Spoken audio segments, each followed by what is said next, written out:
Let me ask you something. You wake up Monday morning, hit snooze twice, drag yourself out of bed, get dressed, sit in traffic for 40 minutes, work 8 to 10 hours, drive home, eat dinner, scroll your phone for an hour, and then do it all over again Tuesday, Wednesday, Thursday, and by Friday you're exhausted, but you feel okay because, hey, at least payday is coming. Then payday hits, and somehow, within 72 hours, the account is already looking thin again. The rent came out. The car payment hit. The credit card minimum got paid. Groceries, gas, that subscription you forgot about.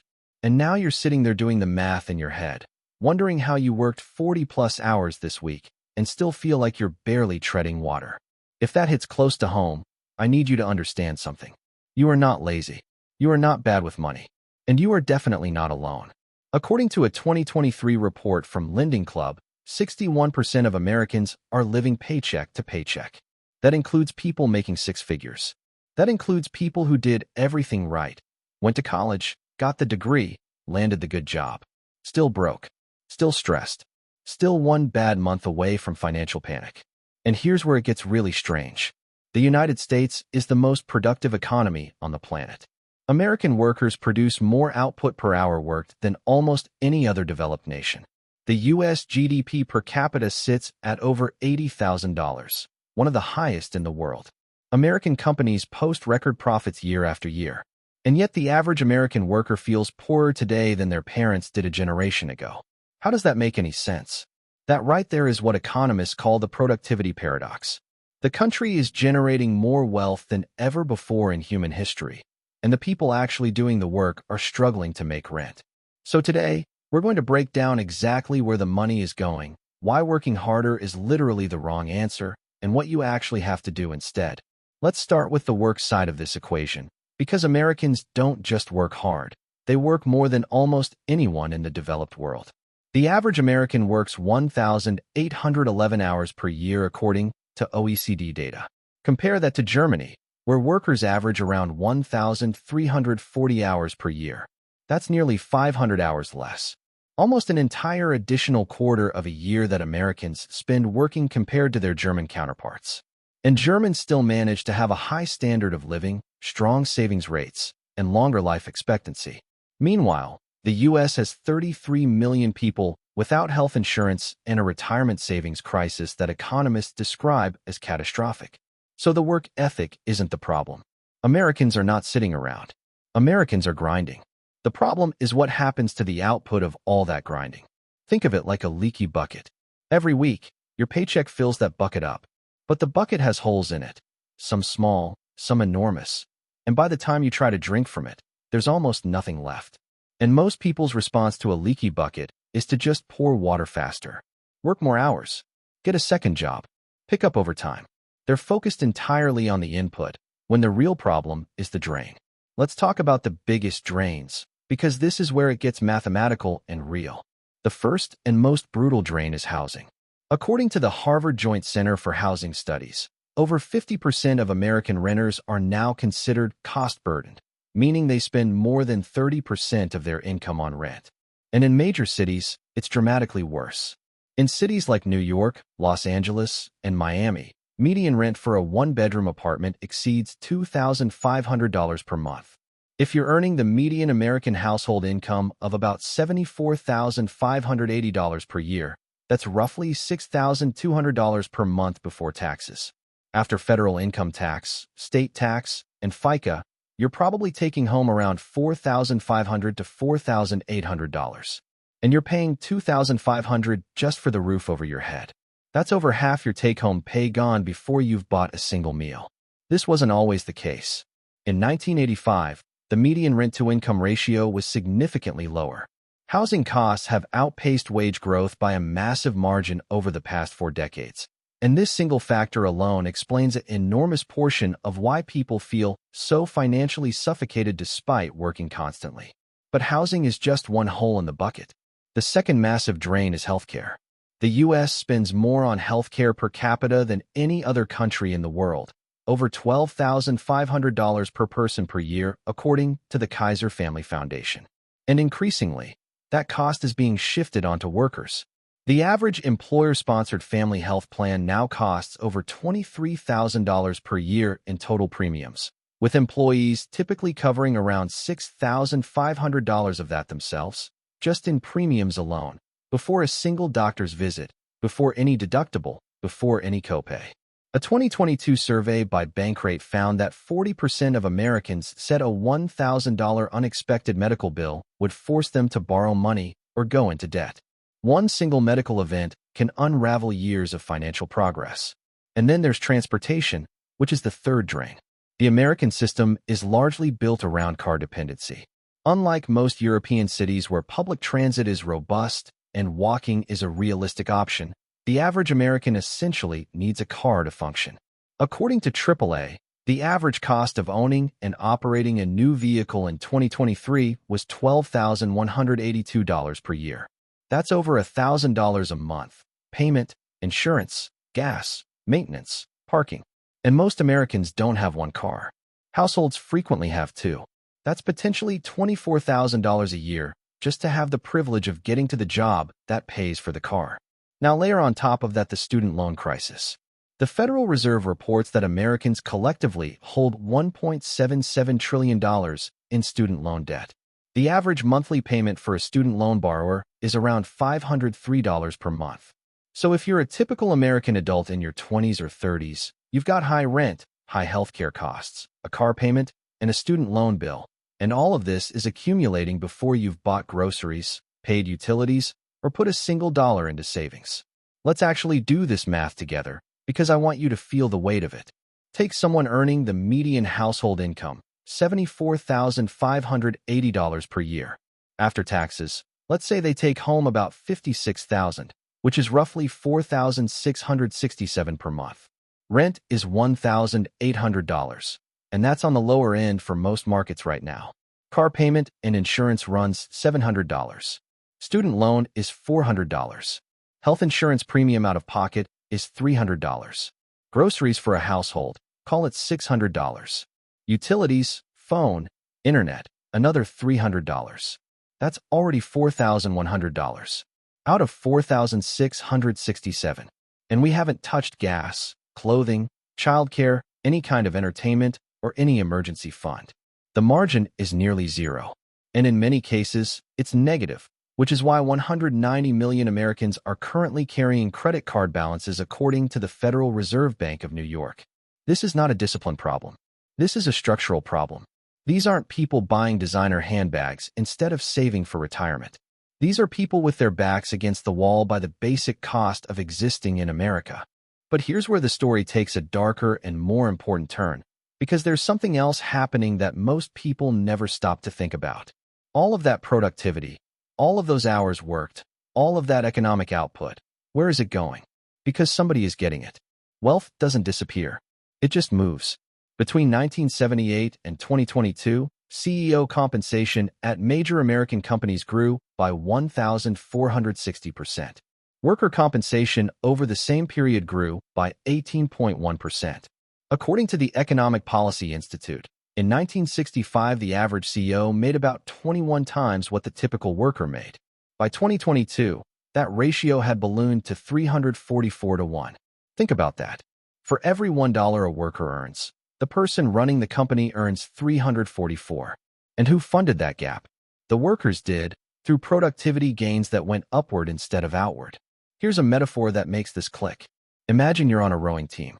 8 people rowing the same boat. Every year the team gets faster, more efficient, better coordinated.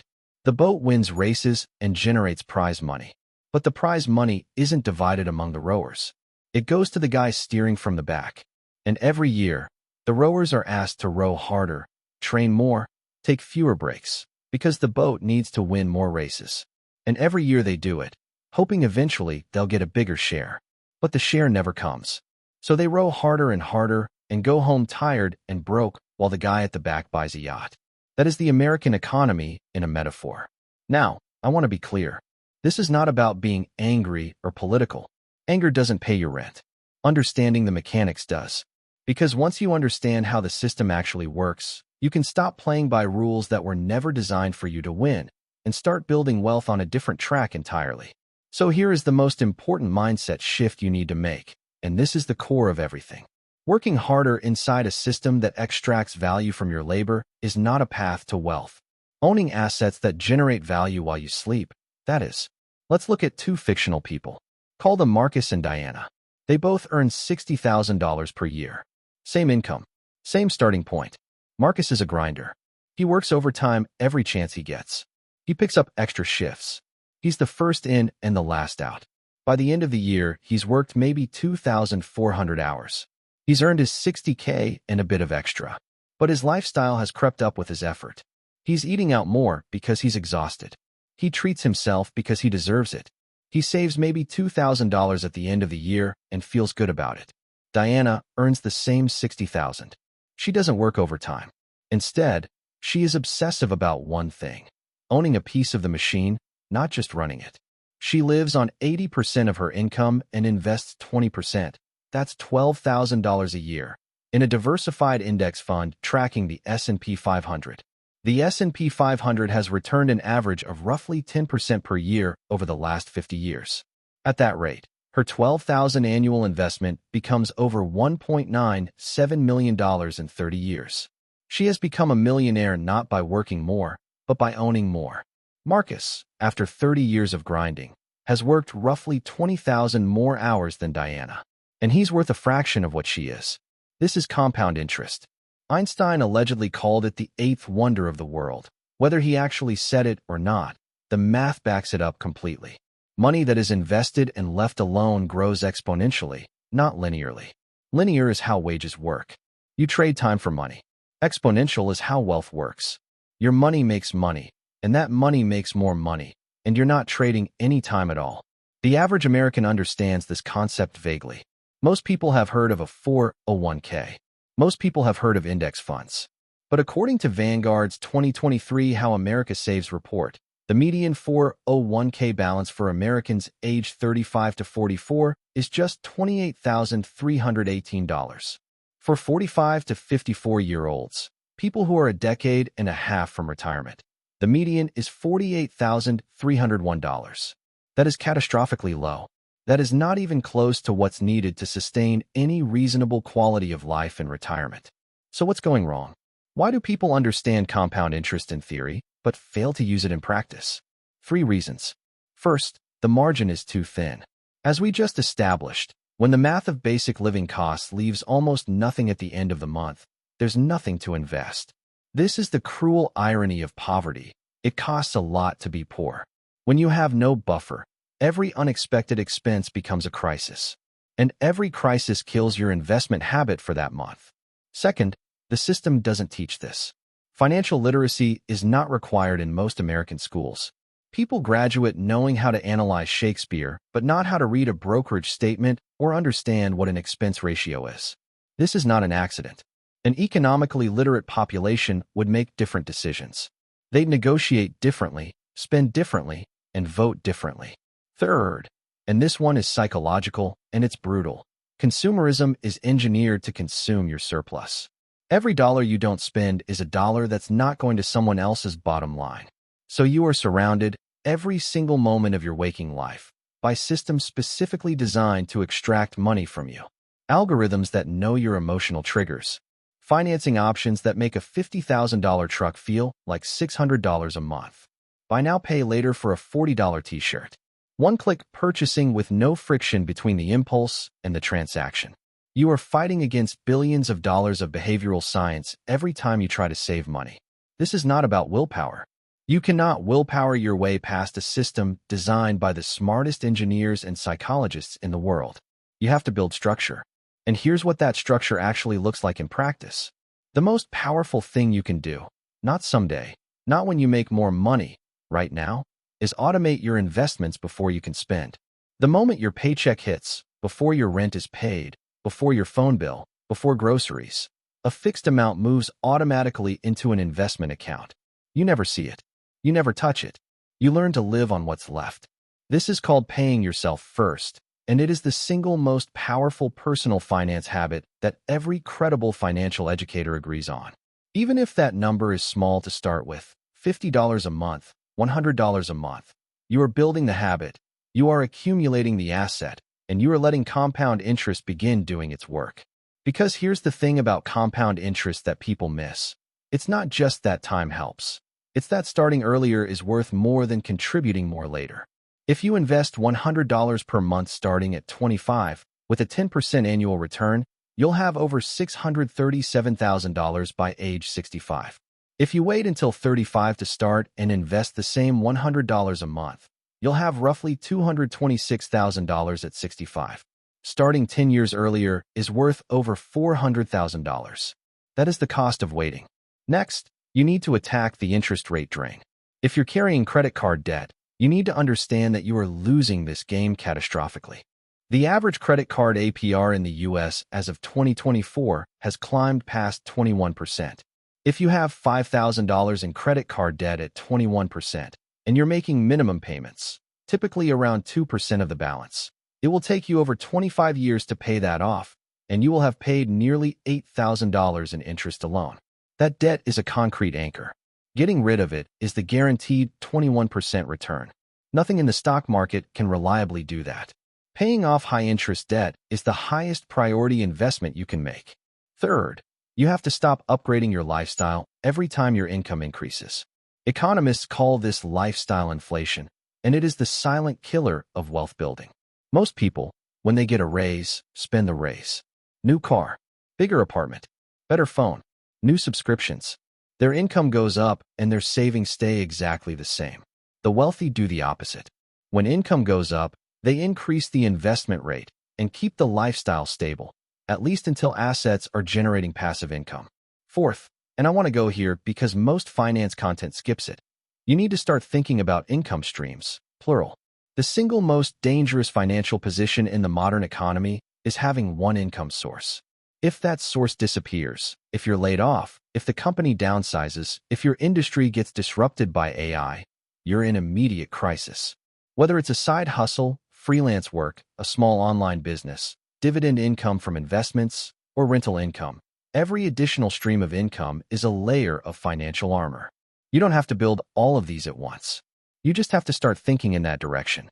And here's the big picture truth I want to leave you with, because I don't want this to feel hopeless. Because none of this is your fault, but all of the solutions are in your hands. And that's actually good news, even if it's uncomfortable. The system is not designed to make you wealthy. It is designed to make you productive for someone else's wealth. But the tools to opt out of that cycle, compound interest, index fund investing, debt elimination, automated savings, multiple income streams, these tools are available to everyone. They don't require connections. They don't require a trust fund. They don't require luck. They require something much more uncomfortable. They require you to look clearly at the gap between where you are and where you could be, and decide that you're no longer willing to accept the gap. They require saying no to lifestyle inflation when saying yes feels amazing.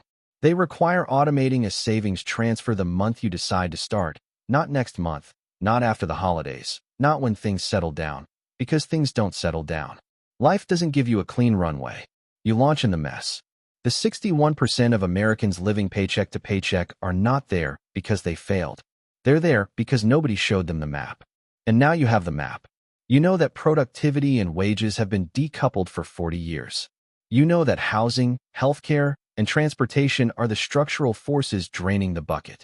You know that working harder in a system that extracts labor value keeps you on a treadmill. And you know that the way out is not through your labor, it's through your ownership. So here's what I want you to do right now. Not tomorrow. Tonight. Open a brokerage account if you don't have one. Set up a recurring automatic investment, even $50 a month. Write down every debt you have, the balance, and the interest rate. Pick the highest rate one and make a plan to attack it first. Do those 3 things, and you've done more for your financial future tonight than most people will do this year. The gap between where you are and where you want to be is real, but it is not permanent. And the first step to crossing it is understanding that the problem was never how hard you were working. It was always where you were directing your effort. Now you know. So let's get to work on the right things.